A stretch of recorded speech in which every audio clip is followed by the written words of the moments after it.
You're listening to That Wire podcast. Episode 8. Fall for You.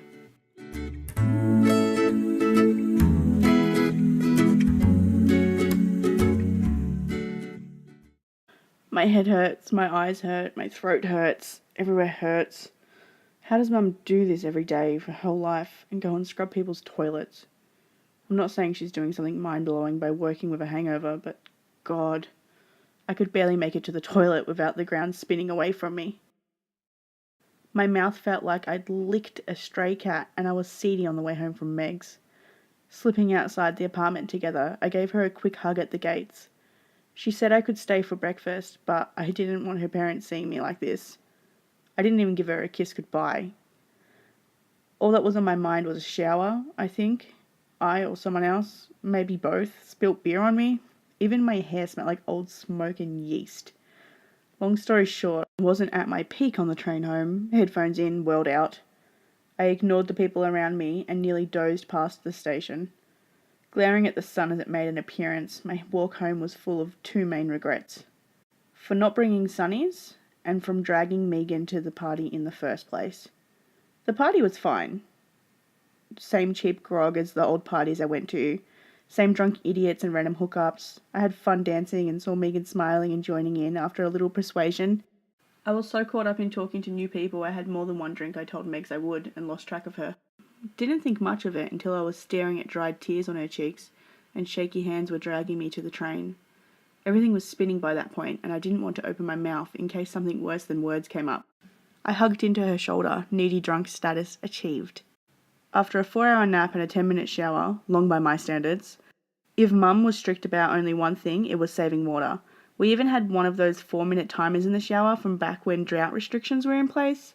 After being victim to the kitchen taps being turned on and off after 10 plus minutes, I've been trained to get in, clean, and out. No long thought-provoking piece for me. It felt like the only thing that would make my head stop pounding was if I curled up in a ball for the rest of my life.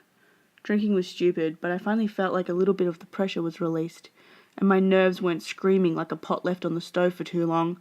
I was still simmering and ached everywhere, but at least I don't feel like shaking everyone I come across and asking what the point of them, us, that is. I don't know what my point is, and that's a problem, right?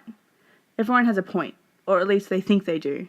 A Pinterest board full of goals, an Instagram feed with Fitspo pics and health food flat lays, a wish list of brand new clothes that will certainly change your life, a uni of their dreams.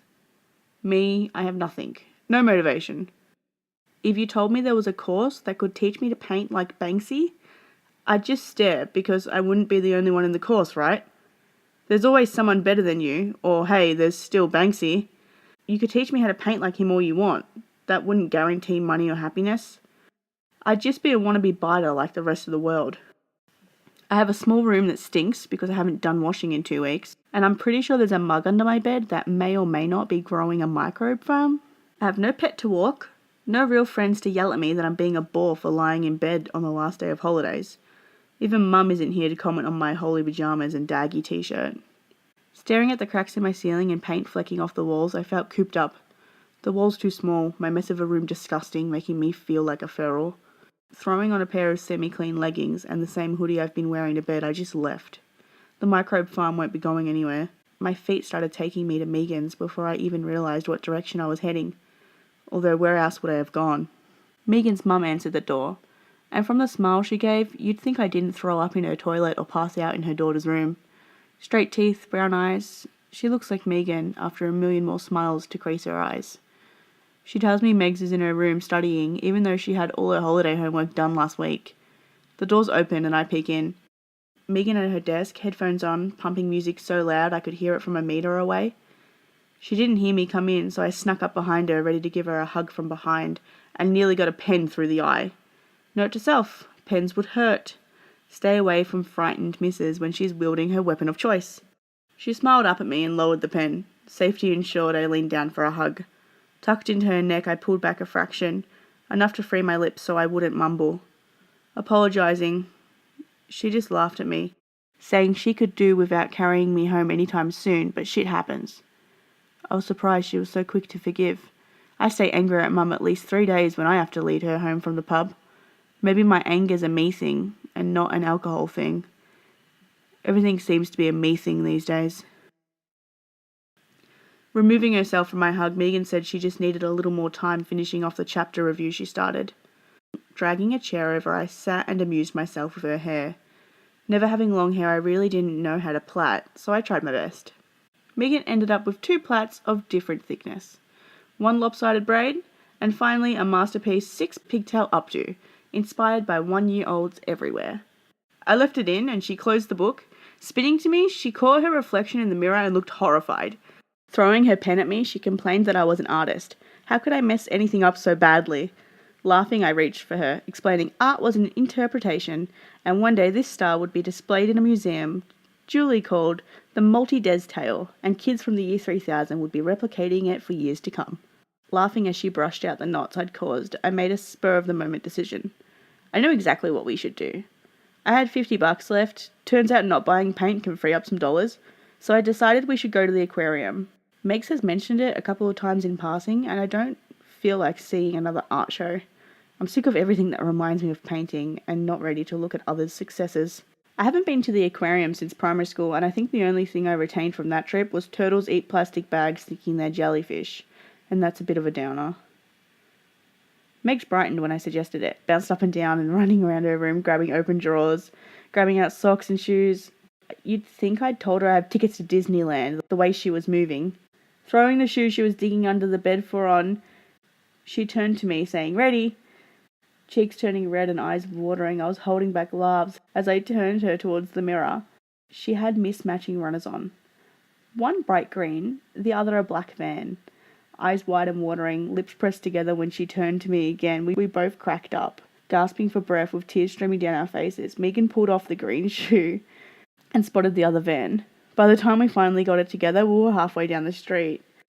At the tram stop, Megan gently rubbed underneath my eyes and fixed my smudged liner, giving me an adorable smile. I was so glad she could even stand to be in my presence, let alone smile at me after the party. By the time we got to the aquarium, peak hyperactive had hit. We could barely look at each other without breaking into giggles again. Fingers linked, we strolled through the exhibits, staring at the tanks full of tropical fish, past the stingray tank, where we trailed our hands over the tops, before having to think about whether that was actually good for them or not.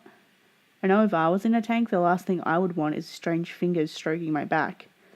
But dogs like it, so I guess it's a mystery for now, or a Google search away.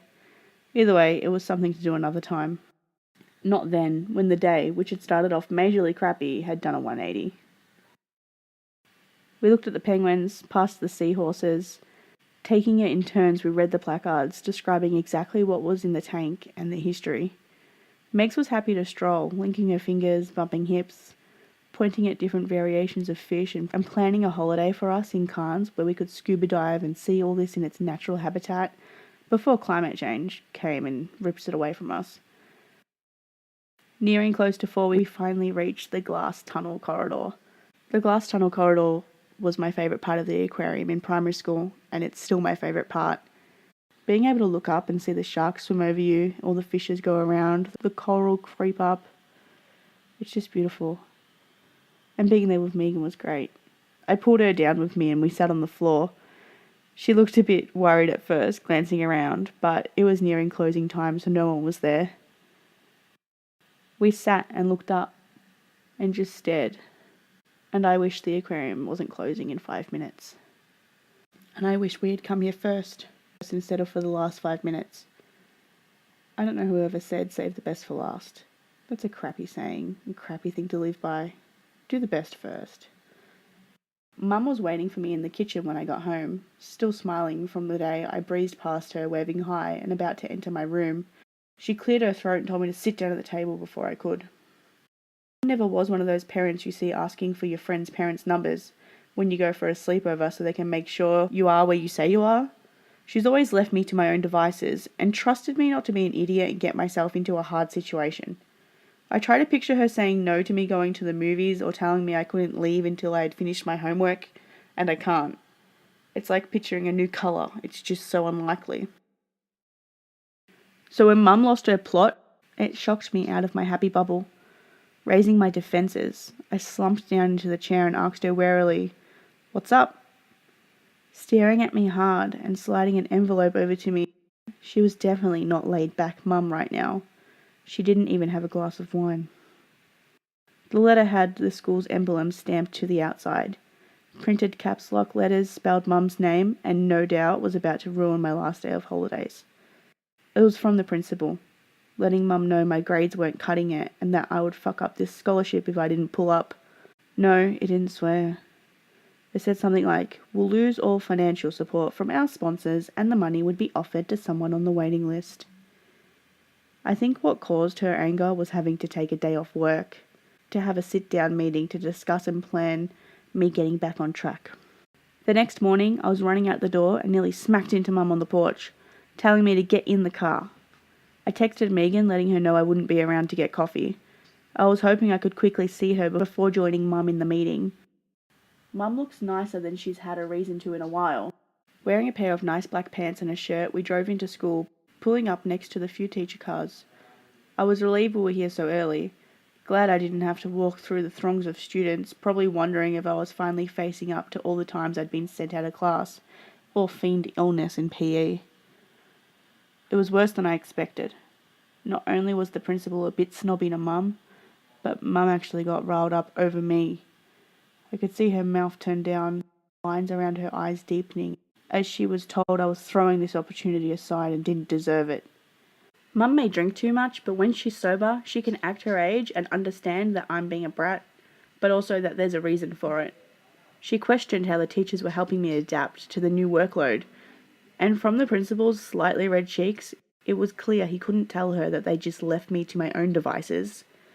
I ended up on a term probation, to decide if my scholarship would be extended through to next year. As soon as it ended, I sprinted to my English class, the meeting making me miss homeroom. I dodged Megan's question about why I was late, just saying I was speaking with a teacher and shrugging it off. School went by in a blur. I listened more and tried to keep up with the notes and lessons, but my mind kept circling back to mum. Did she actually care if I got kicked out of this prissy school?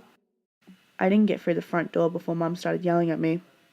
I forgot about all my notions of caring when she said I was failing because I was wasting all my time with that new friend. New friend, my ass. I corrected her and told her my girlfriend was an A-plus student and I wouldn't let her get dragged through the mud because I was a dumb student and couldn't keep up with the rest of my year. We let fly after that. Jabs with words, screaming about all the things we've ignored since I started school 3 months ago. She laid into me about Graph, and I laughed coldly in her face, yelling at her to drop the caring parent act. I knew it wasn't the true her. I took the yelling, butting in with my own jibes about maybe if I didn't have to trudge up to Macca's to use the Wi-Fi I could study more, or if I had better sleep before the sack we did, instead of picking her drunk ass up from the pub, maybe I could have gotten more than 48 out of 100. She blanched at that. She went silent in my accusations, and I was just as mad as she was, swinging where it would do the most damage, uncaring if this was actually my own problem. It was like she tapped into my deepest frustrations, and it came rushing out of me, angry, hot words boiling up and out. I know 17-year-olds who aren't even allowed to go on the train after 9 by themselves, and her, she lets me walk to the pub at 1 a.m. so she doesn't get lost or pass out somewhere on the way home, leaning on me, heavily breathing stale beer into my shoulder at least once a month. She sat, shoulders sagging, and slumping further into the seat as I kept going. I could see her shrinking before me, breathing coming heavier. I couldn't stop, not now that I had started. When you're angry, you forget about all the good things someone does. I forgot about her fingers bleeding from using chemicals all day, so I could have some food in the fridge. I forgot about how exhausted she was after working 8 days in a row just so I could have the crappy Wi-Fi and second-hand laptop. I forgot about the hard work she does in favour of my anger. I screamed that I felt like the parent instead of the kid, and I shouldn't be. I shouted that she needed to forget about Dad and stop trying to find him in a bottle of wine, to just give it up and get a life. Pacing the tiny space between the TV and faded lounge, I was looking at the walls, the roof, before finally ending my rant. Frustration and anger spent and out of breath. My throat scratched, my eyes stinged. I looked at her face and something big broke inside of me. Tears running down her face. Mum looked smaller and older than ever. She took a shaky breath and just broke down into sobs. As much as I'd seen Mum at her worst, I never saw her cry. Seeing her break didn't fill me with love.